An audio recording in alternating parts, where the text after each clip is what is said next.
ولا یبدین زینتہن الا لبعولتہن او آبائہن او آباء بعولتہن او ابنائہن او ابناء بعولتہن او اخوانہن او بنی اخوانہن او بنی اخواتہن او نسائہن.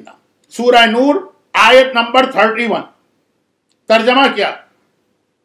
یہ آیت شروع تو یہاں سے ہوتی ہے کہ قل للمومنات یغضضن من ابصارہن، اے حبیب مومن عورتوں سے کہہ دیجئے کہ اپنے نگاہیں نیچی کریں.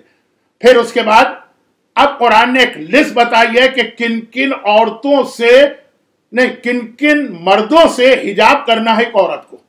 ایک لسٹ آ رہی ہے. 2 سال پہلے بھی سورہ احزاب کی تشریح میں نے امام بارگاہ علی رضا کے ایام ازا کے عشرے میں بہت تفصیل سے یہ بات اٹھائی تھی، لیکن وہ ایک الگ موضوع تھا. اس میں یہ زہرا کا یہ والا پہلو نہیں تھا جو آج آ رہا. اسی کے لیے میں نے کہا کہ شاید میں پہلا انسان جو یہ چیز آپ کے سامنے پیش کر رہا ہوں. دعویٰ بہت بڑا ہے، شاید غلط بھی ہوں اپنے دعوے میں، لیکن بہرحال ترجمہ یہ ہے. اب عورت کا حجاب مومنات سے کہہ دیجئے، قل للمومنات، کہہ دیجئے مومنات سے. تو آپ مومنات ہی تو ہیں نا جو یہ سن رہی ہیں. لا یبدین زینتہن، وہ اپنی زینت کو ظاہر نہ کرے، یعنی مختصر بغیر حجاب و پردے کے نہ جائے. الا، سوائے ان لوگوں کے، ان کے سامنے بغیر حجاب کے جا سکتی ہیں. لبعولتہن، اپنے شوہر، او آبائہن، اپنے والدین جس میں باپ دادا نانا، او آباء بعولتہن، اور اپنے شوہر کے والدین، شوہر کا باپ دادا نانا سب آگے، او ابنائہن، اور اپنی اولاد، یہاں کوئی حجاب نہیں، او ابناء بعولتہن، یا اپنے شوہر کی اولاد یعنی سوتیلا بیٹا جس کی اگر کوئی عورت سوتیلی ماں بن رہی، او اخوانہن، اور بھائی کے سامنے حجاب نہیں، سگا بھائی، یعنی سگے سے مطلب سوتیلا بھی چلے گا، کزن نہیں. او بنی اخوانہن، یا جو تمہارے بھائیوں کے بیٹے ہیں، بھتیجے جن کی تم پھوپھی ہو، چچی نہیں پھوپھی. او بنی اخواتہن، یا بہنوں کے بیٹے جن کی تم خالہ ہو. یہ تو ٹھیک ہے، آج بہت واضح. شوہر، اپنے والدین، شوہر کے والدین، اپنی اولاد، شوہر کی اولاد یعنی سوتیلی اولاد، بھائی کی اولاد، بہن کی اولاد. اب بڑا عجیب لفظ آ رہا، یہ ہے لفظ زہرا کی ایک تشریح. او نسائہن، اور اپنی عورتوں کے سامنے بغیر حجاب جا سکتی. یہ قرآن کریم کی آیت تفسیر اور مفسرین اور ترجمہ کرنے والے اور مجتہدین اور فتویٰ دینے والے کتنی اس پر بحث ہوئی کہ آیت کا ترجمہ کیا ہے. اور اپنی عورتوں کے سامنے بغیر حجاب کے جا سکتی. نسائہن، اپنی عورتیں، سورہ نور آیت نمبر 31. اور نسائہن، اپنی عورتوں کے سامنے.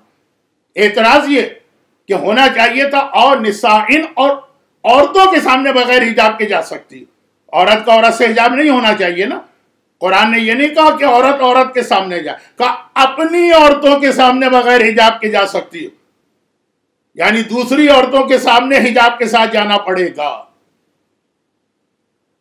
عورت کے لیے کہا جا رہا ہے اپنی عورتوں کے سامنے. اب یہ لفظ اپنی کا مطلب کیا؟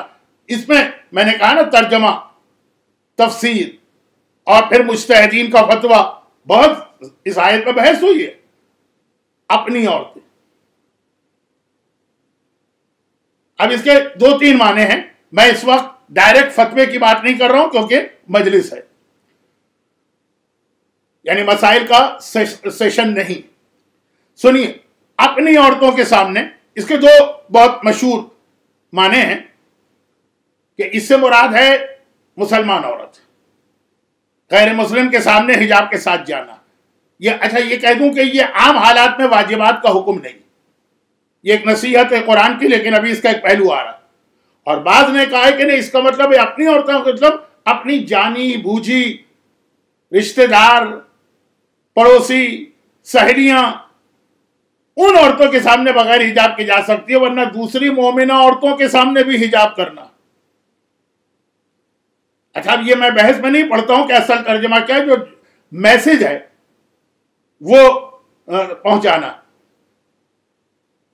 جو وجہ بتائی ہے امام معصوم نے کہ یہ اپنی عورتیں کیوں کہا؟ وجہ بتائی، کہا کہ جو دوسرے مذہب کی عورتیں ان سے یہ ڈر ہے، یہ خوف ہے کہ وہ مومنہ عورت کو دیکھیں گی جو حجاب والی ہے، اور چونکہ ان کے پاس خوف خدا تو ہے نہیں، وہ اپنے شوہروں کے سامنے جا کے اس عورت کے جسم کی تفصیل بتائیں گی۔ عورت کے سامنے تو بے حجاب آ گئی نا۔ اب وہ یہ عورتوں سے ڈر ہے جن کے پاس خوف خدا نہیں ہے، جو خدائی کو نہیں مانتی، کہ وہ اپنے شوہروں کے سامنے جا کے ڈیٹیل بتائیں گی، تفصیل بتائیں گی ایک مومنہ عورت کے بارے۔ اور یہاں سے خرابیوں کا ایک دروازہ کھلتا ہے، جس وجہ سے اسلام نے حجاب کو لازم کیا عورت کی عزت کو بچانے کے لیے۔ وہ دروازہ یہاں سے بھی کھلتا ہے کہ خود نہیں دیکھا اس نامحرم مرد نے، لیکن اس کے گھر کی عورت نے اس عورت کی ایسی تفصیل بتائی۔ کیسے احترام ممبر بھی ہے اور احترام سیدہ بھی ہے، جس سیدہ کا اللہ نے اتنا احترام کیا کہ سورہ دہر میں ہر نعمت جنت کی بتا دی، حوروں کا تذکرہ نہیں کیا، کہ فاطمہ کے ہوتے ہوئے حوروں کا ذکر۔